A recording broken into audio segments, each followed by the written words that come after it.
with that. All right, we are live at 7 p.m. Central. Hopefully we've got audio. We had a little glitch with our equipment, of course, only at the very last possible second. So when somebody gets on, if you could please let us know if you can hear us. That would be really awesome. All right. So, how's everybody doing with COVID?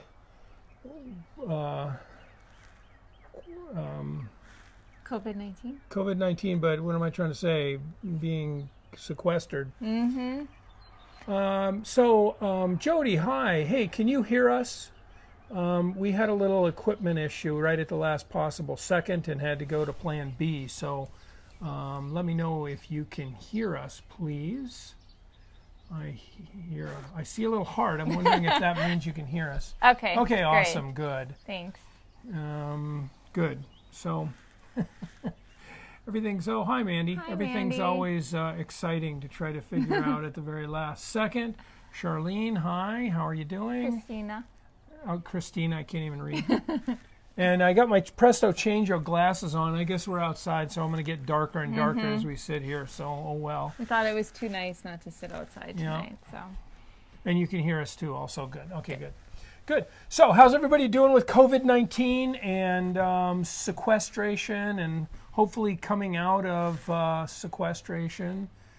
And one of the things we want to talk about, this isn't the big announcement, but one of the things we want to talk about is, what do you do? How do you come out of sequestration? Well, the first thing you do is you get your hair cut. What do you think? I don't know. I'm kind of liking it. What do you guys think? I'm getting to be... I didn't tell them a secret, but I know how to cut hair. Yeah. So it turns out that it's almost as long as when I was in high school and my early days of college. So all I need is a flower headband, and I'll be the hippie I used to be.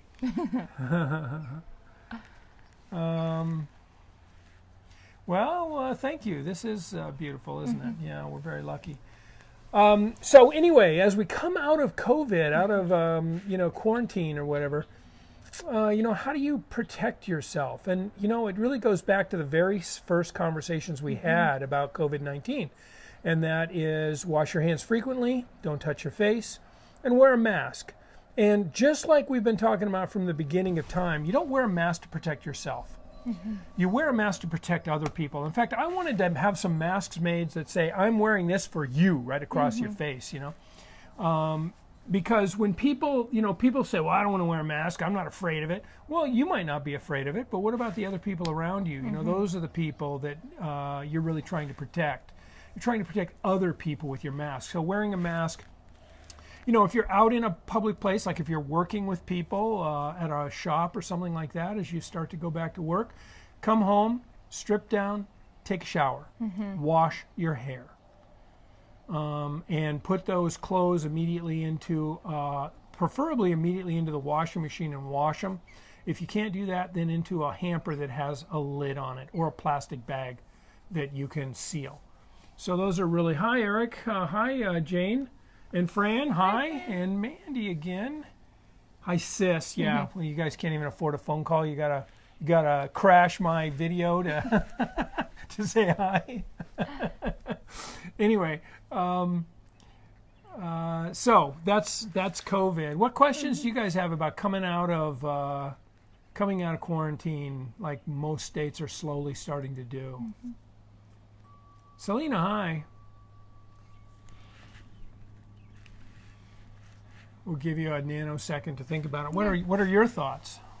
My thoughts is just to go back to those standard things, and like I've been talking to you again, I think the best thing that you can do for yourself is take care of yourself. Yep. So make sure that you're getting adequate rest.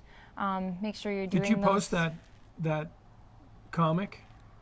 Which one? The one with the long line on one side. No, I didn't. Oh, okay. I should though. It's a good one. Yeah. Just make sure you're doing those things to take care of yourself. So sleep, stress management, a well-balanced diet, exercise. I'm going to go get our regiment while you're talking about that. Sure. Make an earthquake. So really, it's just about, the best you can do is take care of your immune system. So really to support it so it's amped up to fight anything that you might come in contact with. And I was actually talking to my children about this today because I think that it's really important that they know too. And, when we know, we can let go of some of the fear because we can take back some of our own control. And there's a great list of supplements also if you want to do something besides diet and exercise. What you looking for? Those supplements, the ones that are labeled. Oh. Oh, well, never mind. We should have been more prepared for this. Yeah, so I didn't think about talking about this until the last possible second, like just now. Mm-hmm. But bottom line is we're going to post, we'll post a video on what our immune system total support system is. Yeah. And don't forget, post links too. Yep. Yep. And don't forget, you can take our whole life immune support quiz and get a very comprehensive support program. Mm-hmm. Of course, we have it up for free right now. So there's 3 pricing options: full price, a very discounted price, like a third, and then free. Mm-hmm. So for people who can't afford it, we don't want you to miss out on this educational opportunity for how to support your immune system. Mm-hmm. So you can get that for free, and that's available. Oh, you can read the comments. That's available. Well, there's a link to it in Just Be Well here on the Facebook page, but we can put it back at the top. Post a link down in the comments as well, and that's individualized. So, your results don't look like it. It's literally about less than 1 in a billion. Mm-hmm. So your results will be 1 in a billion. So it's a personalized plan. Hi, Joanne. Hi, Joanne. Yeah. So that'll be pretty exciting. Yeah. To get a highly personalized immune support plan and protect yourself as you're moving back into the workforce and out, into public and all that good stuff. Yeah, and we're just starting to do that around here as well, and it definitely feels different because we've been, pretty much in our homes for the past 8 weeks or something like that. More like 10, I think. Yeah. So we were out and about a little bit this past weekend, and yeah, it was kind of weird walking through Menards with masks on, and every time I tried to talk, the mask would pull down over my nose, and you're not supposed to touch your face, but I'm like constantly trying to fix my mask. So we got to come up with better mask solutions. And Fran is asking a question here. I think it's a really important question. Mm-hmm. Do you think our immune systems got compromised by social distancing? And generally speaking, no. And it also depends too. I mean, did you completely sanitize your home above and beyond what you would normally do? And did you do it compulsively, like every 10 minutes? Right. Did you make your environment scalar? Because we are in our environments every day, and our environments have lots of bacteria in them. If you live with 2 adult Newfoundland dogs, you and didn't a 6-year-old, and a 6-year-old, you didn't, and a 14-year-old. They ooze goo. Yeah, you didn't compromise your immune system at all. And we've been spending a lot more times outdoors. And I just planted a garden, and I had my hands in the dirt, and so I think that we are getting different bugs, but we're still getting bugs. Yeah, and so, but part of our regimen is actually to keep your immune system on ready alert status, not high alert, not stimulated, but just ready alert status, and that really helps. So, if you've been hyper compulsive about sterilizing every surface, then maybe you're a little bit compromised, but 8-10 weeks isn't really enough. And if you have a dog, if you have a cat, if you have young children, then no. Jan. She said, I'm staying home. Nothing has changed. We have school and therapy, and these people, my family, they eat a lot. Yeah, ours eat a lot, too. Yeah. Wow. It's like you spend $500 on groceries, and you do 2 blinks, and it's like, well, what happened to all that food? It's gone. Yeah. And, we're planning on kind of easing ourselves back into the social scene as well. Yeah. Just I said, give it a couple weeks and see what happens as people are out and about more, and still it's so important, even though we're out and about, to take those extra precautions that all these places are offering. Yep. So lower numbers of people in the stores, wear your masks, wash your hands. Yeah, we were, like I said, we were at was it Menards the other day, and there was a guy there. It was mandatory to wear your mask. Mandatory to wear a mask, and they were. I mean, you have to wear your mask. Yeah, so I think that's good. And at Apple, apparently, when they reopen, they're going to take your temperature with a touchless probe, and if you have a fever, you can't come in, and if you don't wear a mask, you can't come in. Mm-hmm. And I think these are good things to do while we're just slowly reopening the economy. Jackie, hi, how are you? So, a slow reopening of the economy, I think, is a smart thing, but being extra cautious at the beginning, because frankly, unfortunately, what the reasons for opening our economy right now are political, not scientific. And it makes no sense at all to be trying to open the economy when we are really just hitting peak infection rates in many states, including Minnesota. But it's what we're doing. And so we have to just be prepared and wear your mask, wash your hands, use those precautions, and just try to, don't breathe in when you're walking by somebody closer than 6 feet, right? Mm-hmm. It's pretty much. If they're coughing or sneezing, I would run the other way. Go the other way, yeah. Because the problem is you just don't know what they have, and they don't know either. Mm-hmm. Till you've been tested, you don't know. All right, so here's the deal. How about a big announcement? Go ahead. Drum roll. Drum roll, yeah. So starting Tuesday of next week, we're going to be doing virtual clinics. And we will post a link to our scheduling page so you can look and find it if you choose.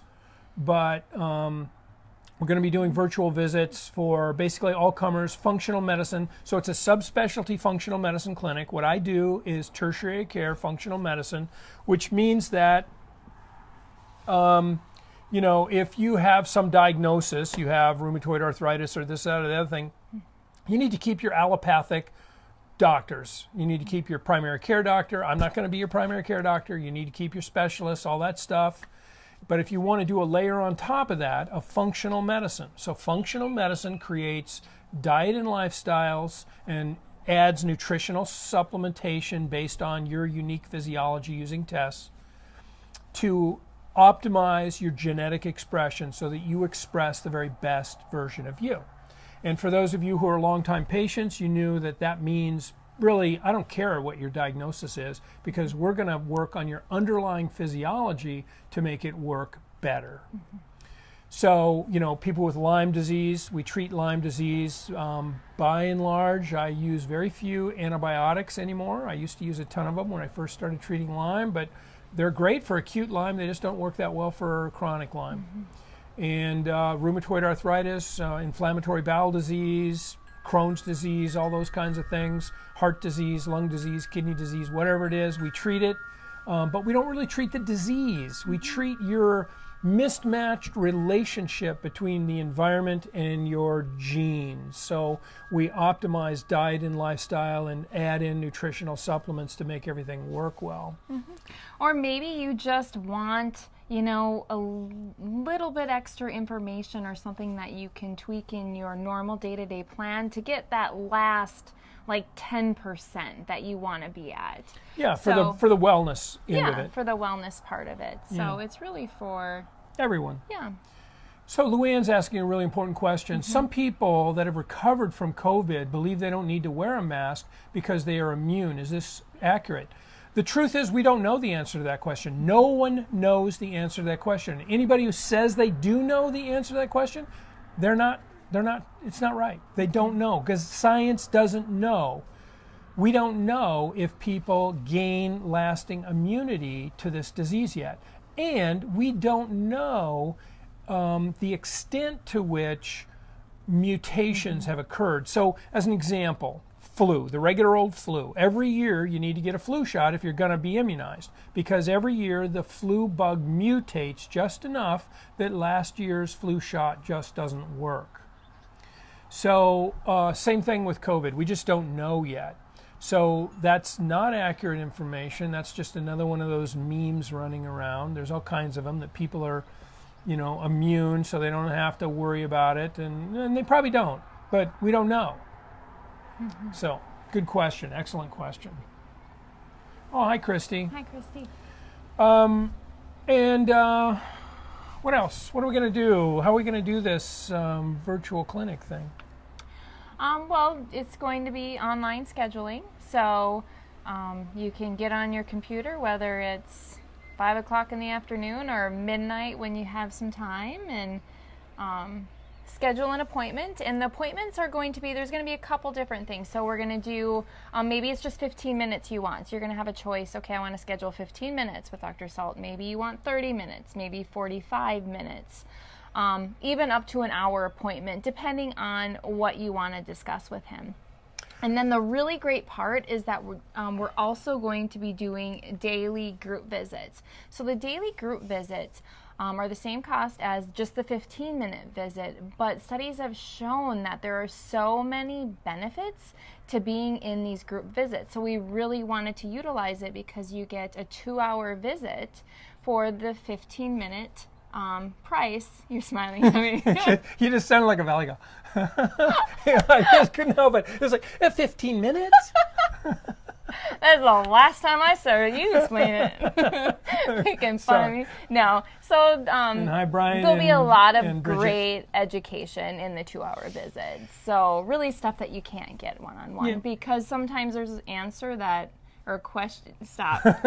Sometimes there is a question that you might not be thinking of, but great, I'm just playing right into the role.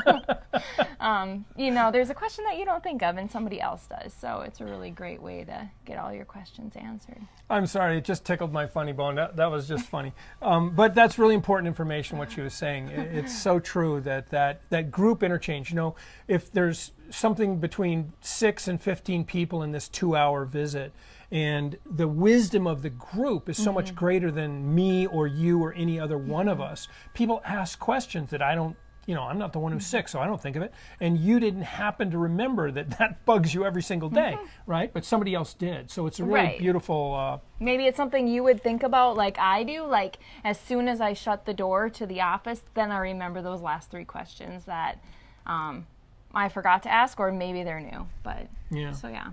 So Jane is asking if you can get COVID more than once. We don't know. Right. It kind of goes along with the question, do you need to wear a mask if you've already recovered from it? We don't know. And nobody knows. It's not that I don't know, it's that nobody actually knows, because it hasn't been around long enough for us to have enough people who've recovered and to be re-exposed to figure out what's going on. So we just don't know. And that's why the best practice right now is everybody wear a mask and everybody act as if they can get it again. So I'm going to pop in. There's a lot of things going around out there too that a mask, A, isn't helpful, or B, it's actually detrimental. It worsens the chance that you'll get it. Yeah. Do you want to answer those? I'm going to ask questions because I think they're important. Because so here's the sign language for that. These are the horns to the bull. There's the horns to the bull. It's just not true. So here's the deal. Surgeons wear masks all day, every day, right? And they don't get carbon monoxide toxicity. That's a myth. They don't get infected from their own viruses. That's a myth. All that stuff's a myth. Now, what is true is that the mask isn't going to protect you very much. It's going to protect the people around you, because the big problem with this virus is that you're infectious for up to a few days before you're symptomatic. So by wearing a mask, you're keeping your germs to yourself. You're not infecting yourself. You're already infected, but you're keeping your germs to yourself so you're not off infecting other people. Let's see. Your favorite babesiosis patient can follow up with you. Okay. Yeah. The babesiosis and Ehrlichia and all Bartonella and all the fun co-infections of Lyme disease, yes.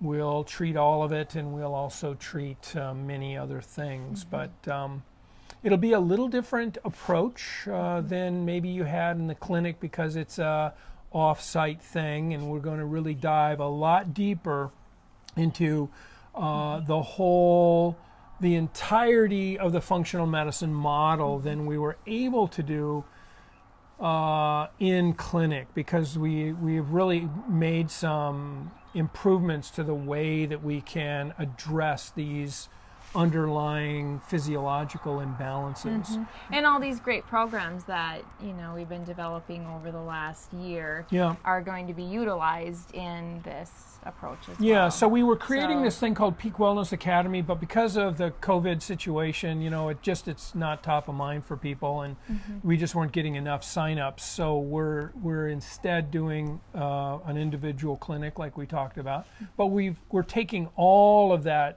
stuff that we created for that, and we're pouring it into this. So it's going to be really powerful, really good stuff. And I expect to see a lot of improvement in a lot of you favorite babesiosis patients who have just been stuck. So I think that'll be really helpful. Yeah, and I think at least I've noticed with the extra stress and a little bit of isolation, sometimes those symptoms that we had under control can kind of sneak up on us. So I know I've been feeling like I've had all these symptoms starting to come back with me. So, it just really helps if you can just dive in for a little bit and make those little changes again to get you back on that right path before, because we all know it's easy to go down the drain. Christ said he couldn't preach in his own hometown, and I can't doctor in my own house. So, and that's my doggy. What? Hi, buddy. He wants to come say hello to everybody. Hi, baby. What other questions do we have out there about COVID or functional medicine or the new clinic or any of that stuff? Hi, bud. Can you be quiet, please? No, he can't. He wants to join in. Yeah, he does. I don't know. So we're going to post a link to the scheduling page, and then we'll boost that, and so people can see it. And yep, and it's just a first come, first serve type. Yeah, and there's limited slots, unfortunately. Especially we're doing all this virtually, and we've never done it that way before. We have a scribe that's going to be working with us, so we're going to be all in different locations. So connecting all the dots. The beautiful thing about technology is that it almost works. So, especially when there's some operator error involved. Yeah, a little operator error just to top it off, and then is the internet having a hiccup today, and all those things. Is everybody else on it? So to start out with, until we get things ironed out, we're actually going to have 15-minute breaks between every patient, just so we can iron out the kinks. So it's really going to decrease the number of patients we can see in a day to begin with. And then we'll ramp up. But it's going to be first come, first serve. There are some rules you got to look at, because if you haven't ever been seen by me before, you do need a different visit, longer visit length. If you haven't been seen by me in a year or so, we're asking you for like a 30-minute visit so we can catch up and all that kind of stuff. Joanne, can't wait to see where the journey takes you. Yeah. Thank you, Joanne. Straight to the mortuary, I think. Or the loony bin. Let's see. Byron, any words to increase energy? And then we'll get to Bridget's question. So the fundamental lifestyle factors. So increased energy, how do you do that? Let's just start with the super basics, and then we'll work up. So sleep and relaxation. 8 hours minimum. 8 hours minimum. In fact, I would argue if you're really struggling with energy, 8 hours and a nap. So 8 hours of sleep and a 30-minute nap during the day. And then relaxation. So some kind of chill, relaxation. And that ties into stress management, which we'll talk about in a minute. And then there's movement and exercise. And here we're not talking about running a marathon. We're just talking about getting up and moving. And so even if it's just a what I call a mindful walk, where you're just taking a casual stroll, trying to focus your attention only on sensations of the walk, whether they're visual, any sensation, so visual, smell, taste, sound, touch, any sensation that's on the walk. And when your attention drifts away from the sensation specifically about the walk, bring them back. Don't beat yourself up about, oh, I'm terrible, I can't do it. No, let go of all that stuff. Just bring it back. And at first you can only do it for 10 nanoseconds and you're gone, but then bring it back and bring it back and bring it back. Or some days you'll just have a bad day. Maybe you can normally do it with ease, but then there's one day where you can't do it for a second. Yep, absolutely. And then nutrition. So we all know what to eat, we just don't do it. So whole foods diet. On this site, on this, I believe it's pinned to the, maybe it's actually in the Just Be Well family room, pinned to the top, is a link to the Renew Diet. So the Renew Diet is a whole foods diet that reduces the typical number of sensitive foods that people have, things like that. And then there's stress management. So stress management, doing that mindful walk is one way to do it. Meditation, prayer, journaling. You can do breathing, dance, music. I think music is wonderful, especially when maybe you have the racing thoughts and a little bit more amped up. Some nice relaxing music where you can still kind of move some, but yet just tone yourself down, I think is wonderful. Yeah. And then relationships. I believe, who is it? I have to laugh right now just because we've been stuck. We were all in the homes together and a little higher stress. So yeah. I can't remember if it was Rumi or who it was that said, if you believe you're enlightened, try spending a week with your family. Yeah, I don't know who that was. It was some guru. Anyhow, managing relationships.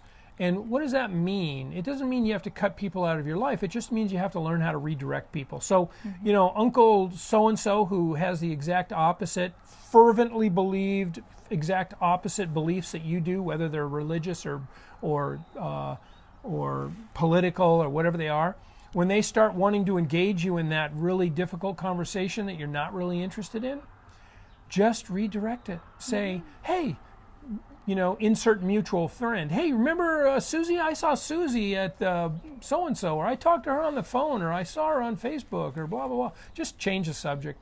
They won't even notice you changed the subject. And if they do notice, just say, that's not something I'm interested in talking about.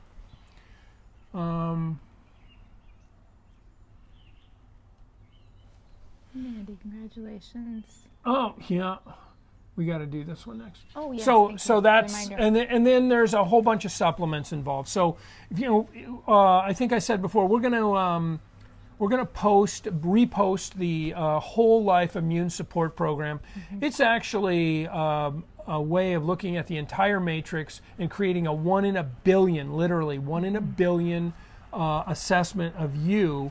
And it'll spit out all of those lifestyle recommendations I recommended, plus recommendations about your immune system and your energy system and your detox system and all of that. So that would be very helpful, and that would be a place to start. It puts you into different levels of mild, moderate, and severe, and what you can do with each one. So Bridget is asking about fasting.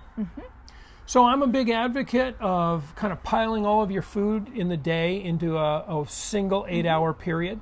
Even 6 hours is better. The studies that have been done suggest that eating during the morning hours is better than eating in the afternoon. So, eating from like 7 a.m. till noon or something like that, or even 7 a.m. until 3 would be okay. There's lots of data that suggests that that's a good thing to do. A fast 1 day a week, an intermittent fast 1 day a week, there's evidence that that's healthy. Longer fasts need to be planned carefully. And I'm not a big fan just because I can't not eat for that long. I don't know. What do you think about it? About the fact that you can't eat for that long? Yeah, well, yeah. Because I could go on that. Yeah, you could. Go ahead. No, I think fasting is get great. hangry. No, yeah, he does get hangry. He does get very hangry. I personally do best, like my body does best if I don't eat until noon. So I fast in the morning, but in the morning I still do have like a liquid breakfast. So I don't have a smoothie, it's more of a shake with just like my supplements and some extra vitamins and a little bit of protein just to kind of get me to lunchtime. But I love it. I function better.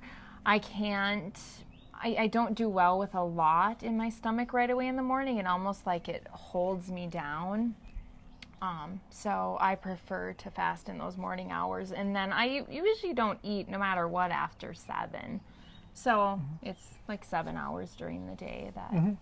And I think either time frame is fine. It's just that the studies that have been done suggest that the morning hours are better. Now, are they tremendously better? No, it's better to do it any time of the day, but morning appears to be a little bit better.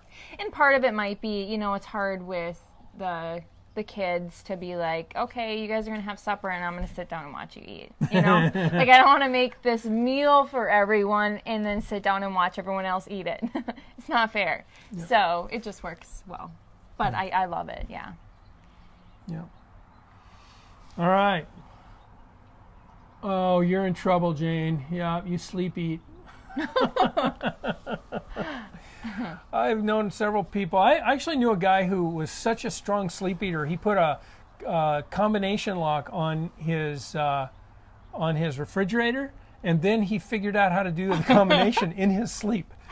I've known somebody that does that too. We were actually at a gathering right before this all went down that she was talking about it, and they were like, there was like a cake out, and they're like, oh, should we save it till tomorrow? And she's like, if we save this till tomorrow, I'm going to probably wake up during the middle of the night and eat the entire thing. So we sat down and ate it that evening. But yeah, it's remarkable.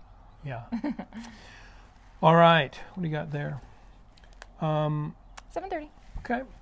So, don't want to take your whole evening. Yeah. Wanted to make this big announcement, which is a brand new clinic. By the way, the clinic is no longer Third Opinion. It's just Be Well. Third Opinion is closed. It's closed for good. We hopefully will start Just Be Well as a brick and mortar clinic, probably in the same building at some point when people are more comfortable traveling and stuff, because I know a lot of you have to travel a long ways to get here. And when we open physically, we'll be, doing nutritional IVs and some of the other therapies we were doing before. We have sold our hyperbaric chambers because we just couldn't fill them up because we're too far out here in the country. But we'll have other therapies that we'll be doing. We're going to dive probably deeper into the LDA and LDI, and that's a therapy that we can do with you online and send you the product to give to yourself. And so we're going to dive deep into a few different therapies that allow us to work with you more remotely and still do high-level, really high-level personalized functional medicine. All right, so we'll post those links in a little bit, and we will see you probably a couple times this week, just to rev everybody up and hopefully get a little buzz going. What else do we have down here? Yep, as in Jane's in trouble. Congratulations, thank you, Bridget. Bridget, with your puppy dog picture there. Yeah, we've been working hard on this new project. And felt bad. There was a few times I was like, oh, we should get on and at least explain that we're up to good things. So sorry we fell off the wagon. A couple of you texted me and said, because I didn't remember this, but apparently the last time we were on, Elizabeth had to leave because one of the kids was having a problem, and then we were never on again, and people were worried that something tragic happened. Nothing tragic happened. No, we're fine. Well. Everybody's fine. Spring has come. The trees have leaves. Yeah. The water is liquid again. And I have really long hair. All right. So, what is today? Monday? Monday. Yes. What day do you want to come back? Wednesday? Monday, Wednesday, Friday? Monday, Wednesday, Friday this week. Tell your friends. And we'll see you on Wednesday at 7 p.m. Central. All right. Unless there's more questions, we will let you go. I don't see anybody coming out. Well, I'll count to 10 under my breath, and then we'll see. 6, 7, 8, 9, 10. I don't see anybody. Okay, good night. Bye. Bye.